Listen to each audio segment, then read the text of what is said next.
સ્વામી મહારાજ બોલ્યા કે કોઈનું પણ અહિત થાય એવો વિચાર મને જીવનમાં ક્યારેય નથી આવ્યો. આ ભાવના તમે કેળવો ને, તમારું પણ કોઈ દિવસ અહિત નહીં થાય. કારણ કે what you dish out dishes in. તમે જે બીજા માટે ભાવના રાખો ને, તમારી માટે લોકો રાખશે જ. એક કૂતરું પણ, જે આપણું પેટ હોય, એ પણ આપણી લાગણી અને પ્રેમ સમજે છે તો પૂંછડી પટપટાવે છે ને. તો સામેવાળો માણસ ના સમજે કે ના, મારા પ્રત્યે સારી ભાવના છે, એને મારા પ્રત્યે શુદ્ધ વિચાર છે, હી વિલ રેસિપ્રોકેટ. આપણો સવારથી ઉઠે પેલો મામા છો લુચ્ચો છે, પેલો કાકાનો દીકરો ખોટો છે. એટલે લુચ્ચો ને ખોટોના કેટેગરીમાં જ અડધા ઉપર તો આવી જાય છે આપણા સગાવાલા. પણ એનામાં કંઈક આ વાત સારી છે એવી ભાવના તમે રાખશો તો. પ્રમુખ સ્વામી મહારાજનો સૌથી મોટો સંદેશો સમાજ માટે, પારિવારિક એકતા માટે એ વાત કરતા ઘર સભા. કે તમે ઘરમાં સાથે બેસીને, આપણે સમય થયો છે, મને 8:50 સુધીની વાત કરેલી, 8:40 થઈ છે, એટલે હું 10 મિનિટમાં પૂરું કરીશ. પ્રમુખ સ્વામી મહારાજ એવું કહેતા કે ઘર સભા એટલે શું? અઠવાડિયે 2 વખત તમે બધા જ પરિવારજનો સાથે બેસીને એક અડધો કલાકનું સ્પિરિચ્યુઅલ સેશન કરો. તમે ટીવી જોવા માટે સાથે બેસો છો, ઓકે. તમે જમવા માટે સાથે બેસો છો, ઓકે. પણ ફોર અ સ્પિરિચ્યુઅલ સેશન તમે અડધો કલાક સાથે બેસો. એમાં પ્રથમ 5 મિનિટ તમે જે પણ ભગવાનમાં માનતા હોય, ભગવાનનું નામ સ્મરણ સાથે બેસીને કરો. બીજી 10 મિનિટ આપણા કોઈ પણ સત્શાસ્ત્રો હોય, રામાયણ હોય, મહાભારત હોય, શ્રીમદ ભગવદ્ ગીતા હોય, પ્રમુખ સ્વામી જેવા મહાન સંતનું જીવન ચરિત્ર હોય, તમે 10 મિનિટ વાંચો. વારાફરતી બધાએ વાંચવાનું. આજે આને વાંચ્યું, કાલે આ વાંચે. પછી 5 મિનિટ એક્સચેન્જ કરો કે કઈ વાત તમને સારી લાગી, કઈ વાત તમને ગમી, એમાંથી શું એક સરસ વિચાર મળ્યો. છેલ્લી 5 મિનિટમાં ડેઝ હેપનિંગ્સ તમે શેર કરો અને પછી એકબીજાને પ્રણામ કરીને છૂટા પડો. આને પ્રમુખ સ્વામી મહારાજ ઘર સભા કહેતા. પ્રમુખ સ્વામી મહારાજ એમના વિશાળ અનુભવ પરથી કહેતા કે ઘર સભાથી વિશ્વ શાંતિ થશે. કારણ કે ફેમિલીઝ બધા સાથે બેસીને સુરત ભાવથી એકબીજાને સમજી શકે. Families make societies, societies make Nations, and Nations make the world. વિશ્વ શાંતિ થશે એમનો અનુભવ પરથી કહેતા. દીર્ઘદ્રષ્ટિ હતી એમની. અમારી સંસ્થા તરફથી અમે ઘર સભા પુસ્તક બહાર પાડ્યું છે. એમાં સેંકડો પ્રસંગો નામ ગામ સાથે જે તે વ્યક્તિની અનુમતિ લઈને અમે લખ્યા છે કે એ પરિવારમાં સાસુ વહુના પ્રશ્નો હોય મટી ગયા હોય, બાપ દીકરાના પ્રશ્નો હોય મટી ગયા હોય, દેરાણી જેઠાણીના પ્રશ્નો મટી ગયા હોય, ભાઈ ભાઈ વચ્ચે ધંધામાં સાથે બેસવાનું શરૂ કર્યું, પ્રશ્ન થયો મટી ગયા હોય. ફેમિલી ડિસ્પ્યુટ્સમાં 65% કેસ તો daughter in law, mother in law ના જ છે, સાસુ વહુના. હા કે ના? મને છે ને એક વાત મનમાં પ્રશ્ન થયેલો કે આ નામાભીકરણ કેવી રીતે થયું? Mother in law, daughter in law, એનું નામાભીકરણ, હું નેમ્ડ ધીસ, આવું નામ કેવી રીતે પડ્યું? પછી બહુ ચિંતન કર્યા પછી ખબર પડી કે આ સંબંધમાં કુદરતી લો તરફ જવાનો ઢાળો છે, એટલે એને mother in law, daughter in law કહેવાય.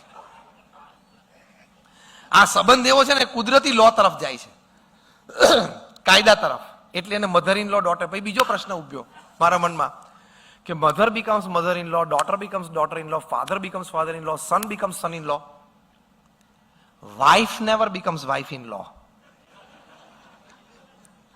પછી એનું સમાધાન મળ્યું, શી ઇઝ ધ લો.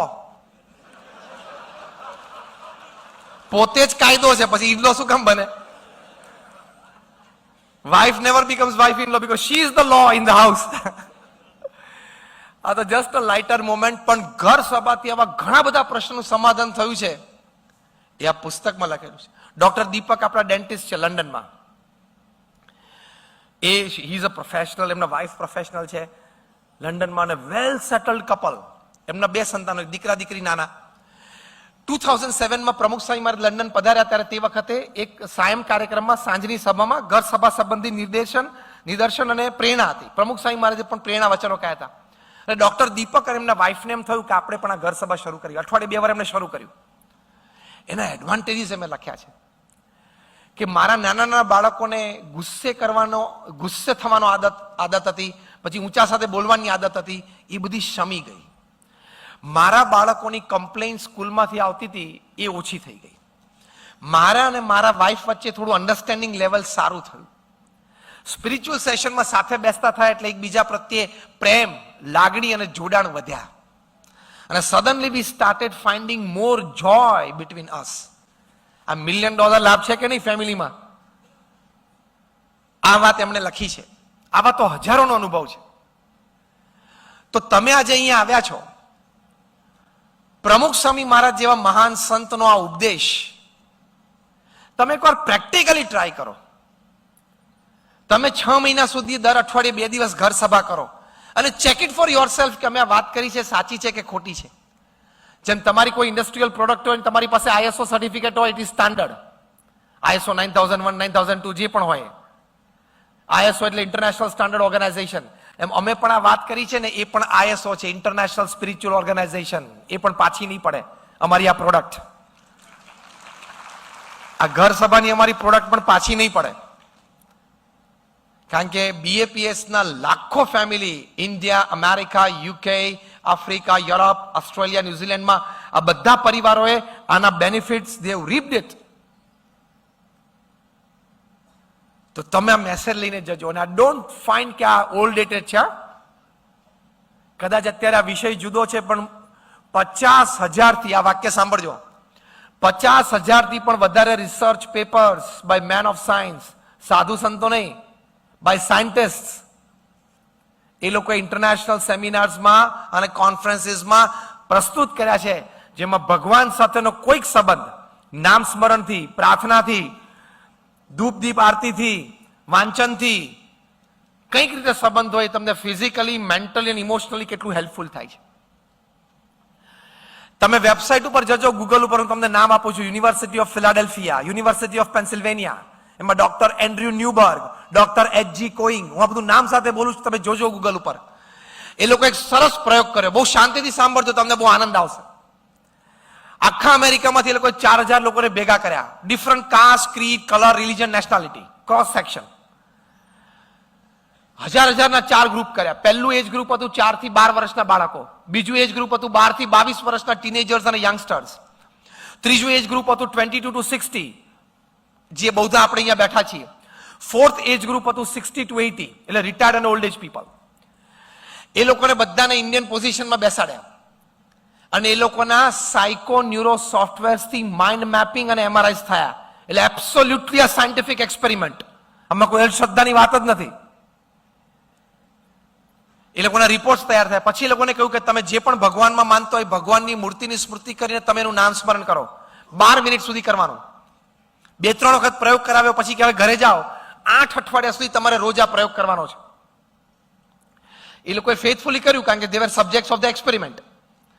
8 અઠવાડિયા પછી બધાને પાછા બોલાવ્યા, 3-4 વખત પ્રયોગ કર્યો, પછી ફરી વખત સાયકો ન્યુરો સોફ્ટવેર વર્ઝન 2.0 થી ફરી વખત એ લોકોના માઇન્ડ મેપિંગ અને MRIs થયા. તમે જે આ રિઝલ્ટ્સ આવ્યા એ ગૂગલ પર, આ યુનિવર્સિટીની વેબસાઇટ ઉપર વાંચી શકો છો.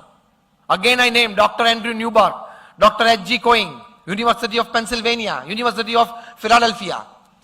કન્ક્લુઝન રિપોર્ટમાં લખ્યું, હવે સાંભળજો બરોબર, ધીસ અ કોન્ક્રીટ રિપોર્ટ. હા, આ કોઈ અંધશ્રદ્ધાની ખાલી હું ભગવા કપડા મેં સંતો છીએ અને તમને ભગવાનની વાત કરે છે એવું નથી. જે નાના બાળકો 4 થી 12 વર્ષના હતા, એ લોકોએ નિત્ય 12 મિનિટ ભગવાનનું સ્મરણ કર્યું, તો સાયકો ન્યુરો સોફ્ટવેર વર્ઝન 2.0 એ બતાવ્યું as compared to earlier version કે એ લોકોને 15 to 25% increase in memory power હતો. તમારા નાના સંતાનોનો મેમરી પાવર 25% વધી જાય એ ફેમિલી માટે આનંદની વાત છે કે નહીં? એનું રિઝલ્ટ એકેડેમિકલી બેટર થાય, યસ ઓર નો? જે 12 થી 22 વર્ષના હતા, ટીનેજર્સ એન્ડ યંગસ્ટર્સ, એ લોકોએ આ 12 મિનિટ નામ સ્મરણ કર્યું, એ લોકોને પણ 15 to 25% rise in their confidence and self-esteem. Teenagers અને યંગસ્ટર્સ હોય ને, એને કોન્ફિડન્સ લેવલ ડગતો હોય, 16, 17, 18 વર્ષના હોય ને, કરું કે ના કરું, થાય કે ના થાય, સેલ્ફ કોન્ફિડન્સ, સેલ્ફ એસ્ટીમ વધ્યો, જે આ એજ માટે બહુ જરૂરી છે. જે 22 થી 60 વર્ષના હતા, જે બધા આપણે અહીંયા બેઠા છીએ, એ લોકોને પણ 15 થી 18 થી 20% ઇન્ક્રીઝ જણાનો બફર કેપેસિટીમાં. The capacity to absorb shocks of life, કારણ કે જેટલા ઝાટકા આવવાનો ને 22 થી 60 ની વચ્ચે જ આવી જાય. ઝાટકા સહન કરવાની શક્તિ એ 15 થી 25% સુધી વધી. એડવાન્ટેજ છે કે નહીં આ છે? અને જે 60 થી 80 વર્ષના હતા, રિટાયર્ડ અને ઓલ્ડ એજ, એ લોકોને તો unbelievable 25% plus increase in strength of immune system, એટલે કે રોગ પ્રતિકારક શક્તિમાં 25% વધારો. 80 વર્ષે તમને 25% વધારો રોગ પ્રતિકારક શક્તિમાં મળે એટલે એ ઉંમરે તમારી સૌથી મોટી વેલ્થ તો એ જ છે ને, કે 2 વાર ડોક્ટર પાસે ઓછું જવું, 2 વાર હોસ્પિટલમાં ઓછા દાખલ થવું, અને મૂળ તો ઘરે 2 વારથી ટિફિન ઓછું મંગાવવું.